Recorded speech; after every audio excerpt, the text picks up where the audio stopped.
Dios les bendiga, mis hermanos, bienvenidos al estudio de este libro, El Evangelio en la Iglesia Local. Este es un libro de texto de estudio independiente que ha sido escrito por Randy Hurst. Les recuerdo que para sacar el mayor provecho de estos audios, pues es importante que lea también el libro El Evangelismo en la Iglesia Local, escrito por Randy Hurst.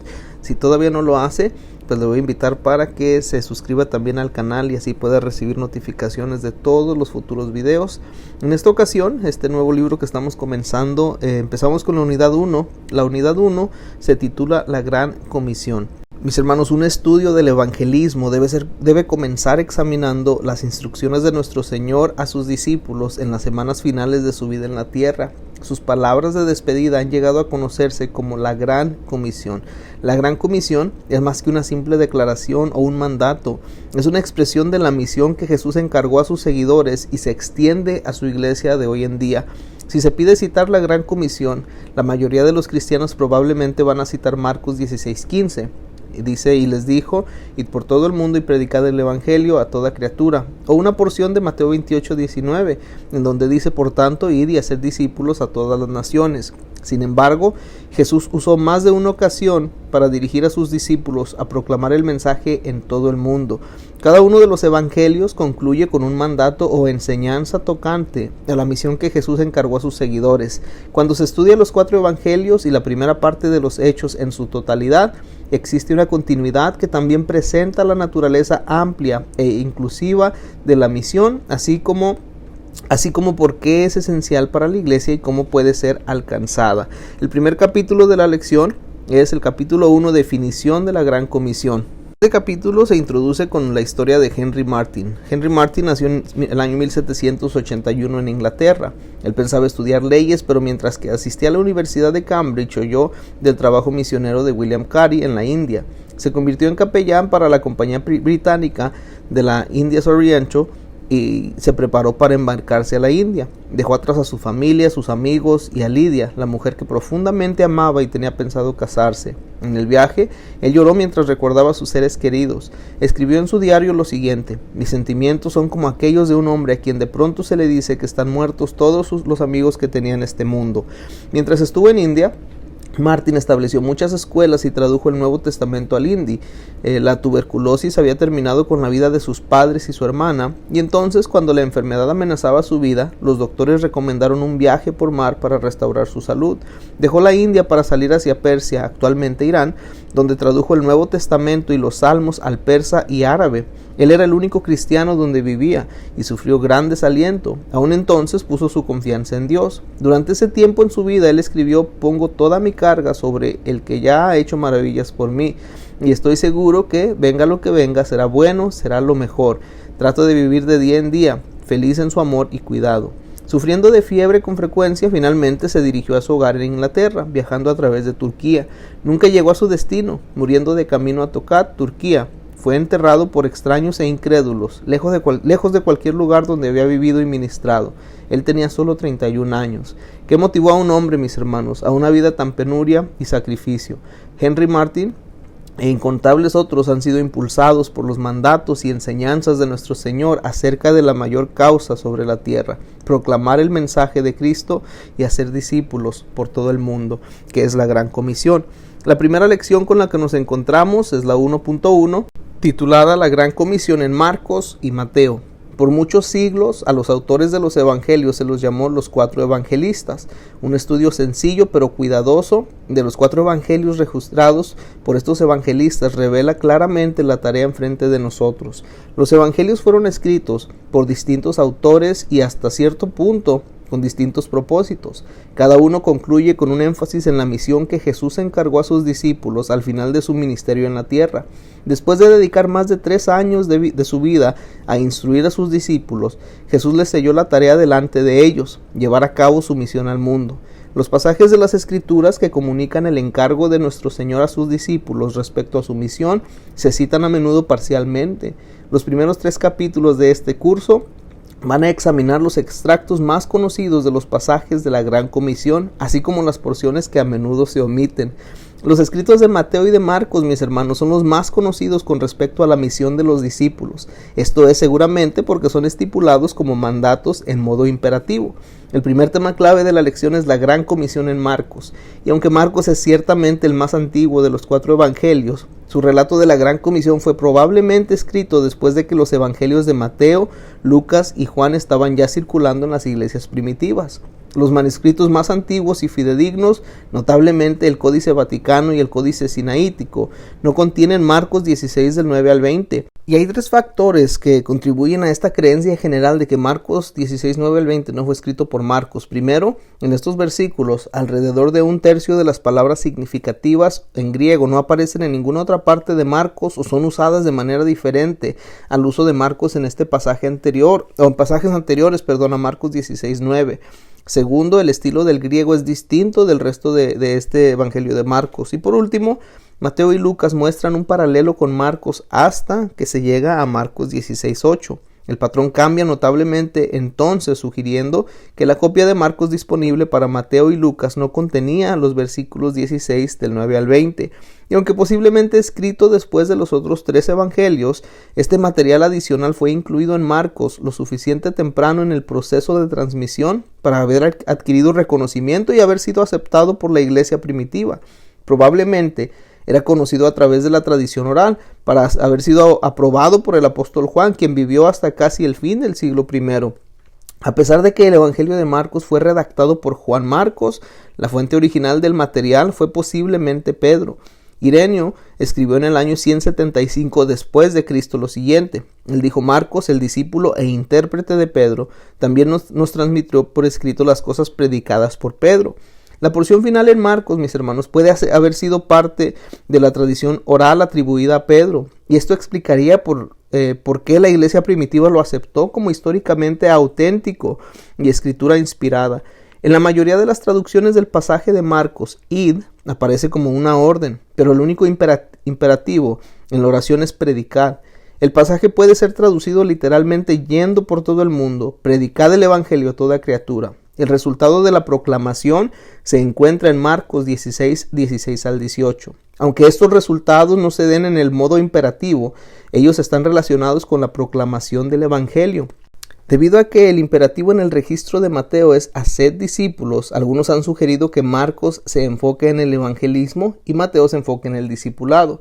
Este es un análisis demasiado simplista, especialmente después de examinar todas las enseñanzas de Jesús en estos pasajes. El siguiente tema clave, la gran comisión en Mateo. Después del ministerio de Bernabé y Pablo en Antioquía, Mateo eventualmente fue llamado allí para proveer liderazgo pastoral a la iglesia de Antioquía, la que asumió la responsabilidad principal para las misiones de la iglesia primitiva a los gentiles. Mateo probablemente escribió su evangelio mientras estuvo en Antioquía. Su obra puede ser considerada como un manual de enseñanzas para los líderes de la iglesia, quienes estaban comprometidos con la tarea de evangelizar a los gentiles para cumplir la antigua promesa a Abraham. En el primer versículo, Mateo identifica a Jesús como el hijo de David, el hijo de Abraham. Esto refleja las promesas mesiánicas a David y a Abraham que se cumplen a través de Jesús. La promesa a Abraham es una clave importante para la presentación que Mateo hace de Jesús. La promesa final del relato de la gran comisión declara lo siguiente: yo estoy con vosotros todos los días hasta el fin del mundo. Y esto refleja la promesa de Dios a Jacob cuando él renovó su pacto hecho anteriormente a Abraham, cuando le dijo: he aquí yo estoy contigo y te guardaré por donde quiera que fueres. El pasaje de la gran comisión más frecuentemente citado de Mateo es parte del versículo 19 de capítulo 28. Dice: por tanto, id y haced discípulos a todas las naciones. Algunos agregan el resto del versículo 19 y la primera parte del versículo 20, bautizándolos en el nombre del Padre y del Hijo y del Espíritu Santo, enseñándoles que guarden todas estas cosas que os he mandado. Igual que en Marcos, mis hermanos, la declaración contiene un verbo imperativo primario. En Mateo, ese verbo es hacer discípulos o simplemente hacer discípulos. 3 participios modifican el verbo y explican lo que involucra el hacer discípulos. Los participios son ir, bautizar y enseñar. La declaración puede ser literalmente traducida como yendo, hacer discípulos en todas las naciones, bautizándoles y enseñándoles. Un análisis de los pasajes tanto en Marcos como en Mateo nos revela 3 elementos comunes. Primero, ir es esencial. Los perdidos espiritualmente en este mundo no están obligados a ir a la iglesia para ser rescatados. Nosotros estamos obligados a ir a ellos. Déjeme le repito eso. Nosotros estamos obligados a ir a ellos. La iglesia no puede descansar mientras que un grupo de personas espera por el mensaje redentor de Jesús. Segundo, el mensaje debe ser comunicado oralmente. En Marcos el verbo es predicar. En Mateo el verbo es enseñar. La Gran Comisión nos llama a las tareas de proclamación y formación de discípulos. Ambos escritos incluyen bautizar y ese es el tercero. El bautismo de los convertidos es un ingrediente esencial para el cumplimiento de la Gran Comisión. El bautismo en agua no es una opción ritual. Junto con la Cena del Señor, representa una de las dos ordenanzas primordiales de la Iglesia. El bautismo es una confirmación de que el creyente ha pasado de muerte a vida y es un testimonio externo de la obra interior de Dios. Demuestra que la vieja vida espiritual está sepultada y que el creyente es una nueva persona en Cristo.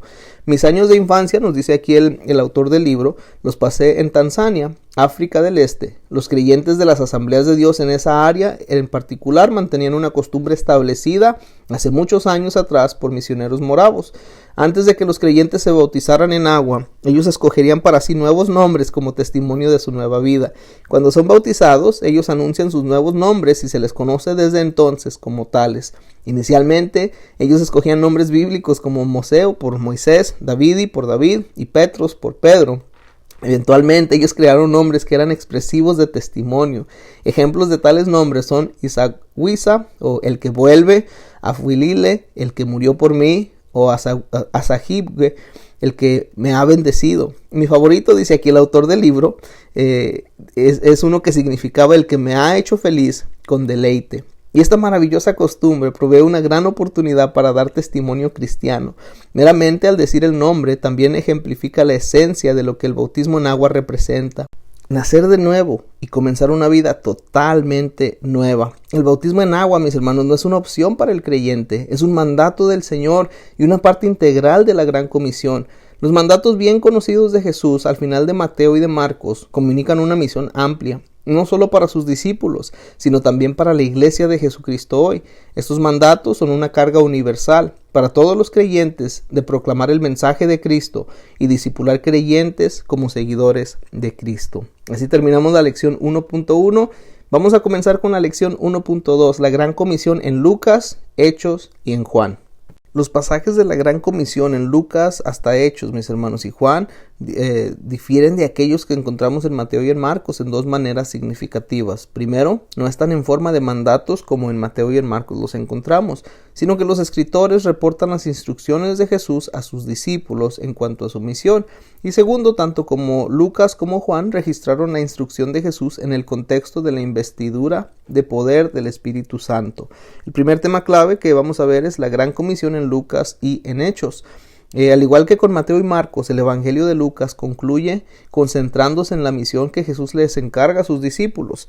Les leo de Lucas 24, 44 al 49. Dice, y les dijo, estas son las palabras que os hablé, estando aún con vosotros, que era necesario que se cumpliese todo lo que está escrito de mí en la ley de Moisés, en los profetas y en los salmos.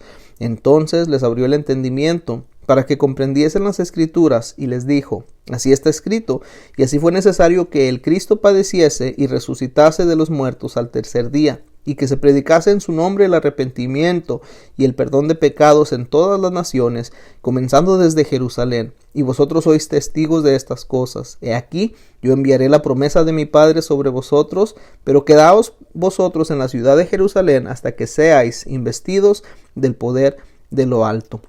Al principio de los Hechos, Lucas recapitula las instrucciones de Jesús. En Hechos 1, del 4 al 5 y también el versículo 8 leemos lo siguiente.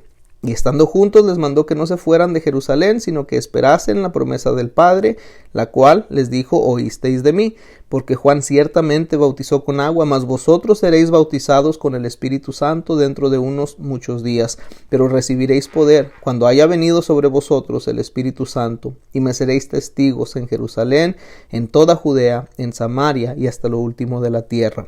Estos registros, mis hermanos, son particularmente instructivos porque demuestran que Lucas y Hechos no son obras separadas, sino que dos volúmenes de la misma obra.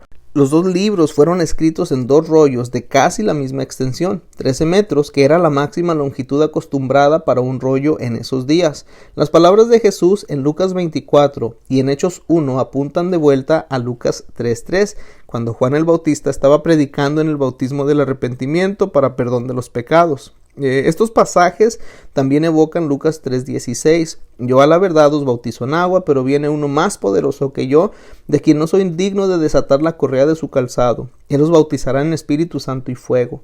Juan el Bautista enfatiza la obra salvífica de Jesús en el versículo 17, citando de la profecía de Isaías, donde dijo: su aventador está en su mano, y limpiará su era, y recogerá el trigo en su granero, y quemará la paja en fuego que nunca se apagará. El siguiente tema clave de esta lección es el mensaje de salvación. Cuando Jesús reveló la misión de sus discípulos, usó el contexto de las profecías del Antiguo Testamento relacionadas con él. Leemos en Lucas 24, 45 al 46. Entonces les abrió el entendimiento para que comprendiesen las Escrituras, y les dijo: así está escrito, y así fue necesario que el Cristo padeciese y resucitase de los muertos al tercer día. Eso tiene una notable semejanza al relato de Lucas en Hechos 17. Allí, Lucas describió el trabajo de Pablo en Tesalónica, cuando Pablo discutió en las sinagogas por 3 días acerca de las Escrituras. Dice Hechos 17:3, declarando y exponiendo por medio de las Escrituras que era necesario que el Cristo padeciese y resucitase de los muertos, y que Jesús, a quien yo os anuncio, decía él, es el Cristo. El relato de Lucas provee la más completa descripción del contenido del mensaje de Cristo. La obra redentora de Cristo es claramente el enfoque del mensaje misionero, el cual es que se predicase en su nombre el arrepentimiento y el perdón de los pecados. Juan el Bautista, mis hermanos, declaró esto concisamente al bautizo de Jesús: he aquí el Cordero de Dios que quita el pecado del mundo. El contenido del mensaje que debe ser proclamado a todas las naciones es simplemente la vida, la muerte y la resurrección de Cristo, y la razón por la cual dio su vida por la humanidad perdida. El resultado final de la gran comisión es que Cristo está edificando su iglesia a través de sus siervos obedientes. Sin embargo, la gran comisión no se concentra en reclutar personas para un movimiento social. Más bien se enfoca en proclamar que los pecados de cada persona pueden ser perdonados. Cuando el apóstol Pablo se presentó delante del rey Agripa, citó la comisión personal de Cristo para con él: te envío para que abra sus ojos, para que se conviertan de las tinieblas a la luz y de la potestad de Satanás a Dios, para que reciban por la fe que es en mí perdón de pecados y herencia entre los santificados. Esto en Hechos 26. El mandato de Jesús a Pablo se repite en la epístola de Pablo a los Colosenses. Colosenses 1:13 y 14 dice: el cual nos ha librado de la potestad de las tinieblas y trasladado al reino de su amado Hijo, en quien tenemos redención por su sangre, el perdón de los pecados. Nuestro siguiente tema clave de la lección es la Gran Comisión de acuerdo con el Evangelio de Juan. La naturaleza del Evangelio de Juan es complementaria, no se agrupa con los evangelios sinópticos, y fue ciertamente el último evangelio que fue escrito. Más del 90% del contenido de Juan no lo vamos a encontrar en los otros 3 evangelios. La declaración citada con más frecuencia sobre la misión de los discípulos en Juan es la siguiente, en Juan 20:21. Como me envió el Padre, así también yo os envío. Pero la versión completa da un mejor entendimiento o una mejor descripción. Juan 20, 19 al 23. Dice: cuando llegó la noche de aquel mismo día, el primero de la semana, estando las puertas cerradas en el lugar donde los discípulos estaban reunidos por medio de los judíos, vino Jesús y puesto en medio les dijo: paz a vosotros. Y cuando les hubo dicho esto, les mostró las manos y el costado, y los discípulos se regocijaron viendo al Señor. Entonces Jesús les dijo otra vez: paz a vosotros. Como me envió el Padre, así también yo os envío. Y habiendo dicho esto, sopló y les dijo: recibid el Espíritu Santo. A quien remitieres los pecados, les son remitidos, y a quienes se los retuvieres, les son retenidos. Nuestro primer tema clave, mis hermanos, es completando la misión. Cuando Jesús pronunció estas palabras, la misión que les encargó su Padre había sido cumplida, había sido cumplida. Y Juan da cuenta de su declaración desde la cruz como una sola palabra griega, tetelestai, la cual significa consumado es.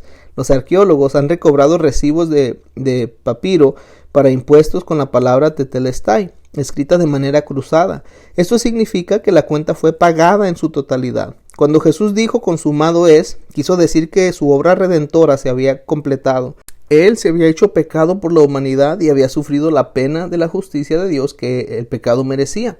Después de mostrar a sus discípulos sus manos y su costado, como prueba de su resurrección corporal, los discípulos estaban jubilosos. Entonces Jesús declaró inmediatamente su misión para ellos y la importancia de su resurrección para todos los pecadores. Su misión fue cumplida. La de ellos acababa de empezar. En el relato de Lucas, el énfasis primordial está en la responsabilidad de los discípulos de llevar el mensaje de perdón de pecados al mundo.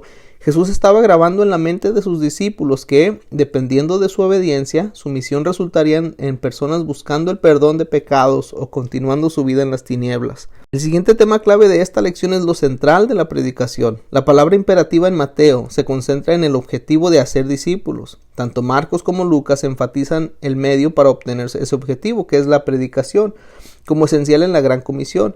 Y el Nuevo Testamento muestra claramente la centralidad y el poder que la predicación de la palabra tiene en la misión de la iglesia. Pablo instruyó a Timoteo, su joven discípulo, en 2 de Timoteo 4:2 que prediques la palabra.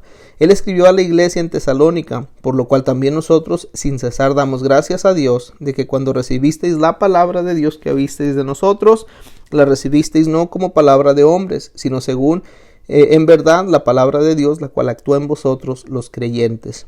Pablo enfatiza que la palabra de Dios actúa en aquellos que creen. La palabra no es meramente un recurso para sermones, sino que es viva, es eficaz, es más cortante que toda espada de dos filos, mis hermanos. Penetra hasta partir el alma y el espíritu, las coyunturas y los tuétanos, y discierne los pensamientos y las intenciones del corazón.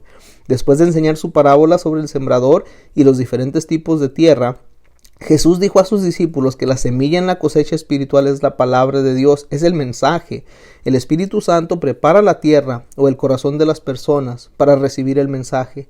El papel del mensajero es participar de la obra del Espíritu Santo. Como Jesús dijo, porque en esto es verdaderamente el dicho: uno es el que siembra, el otro es el que ciega. Yo os he enviado a cegar lo que vosotros no labrasteis. Otros labraron y vosotros habéis entrado en sus labores. Grandes milagros ocurrieron en el día de Pentecostés. La reacción de la multitud que resultó en salvación no fue por el estruendo del cielo como viento recio que soplaba, o las lenguas como de fuego en los creyentes, o la variedad de lenguas habladas por los discípulos. Más bien, fue en respuesta a la palabra investida del Espíritu que fue predicada. La parte central de la Gran Comisión es el mensaje de Jesucristo, su nacimiento, su vida sin pecado, su muerte, su resurrección, su ascensión y retorno por su iglesia. El ya fallecido misionero, Bernard Johnson, vio más de 1.8 millones de personas responder al llamado de salvación en sus campañas de evangelización en Brasil.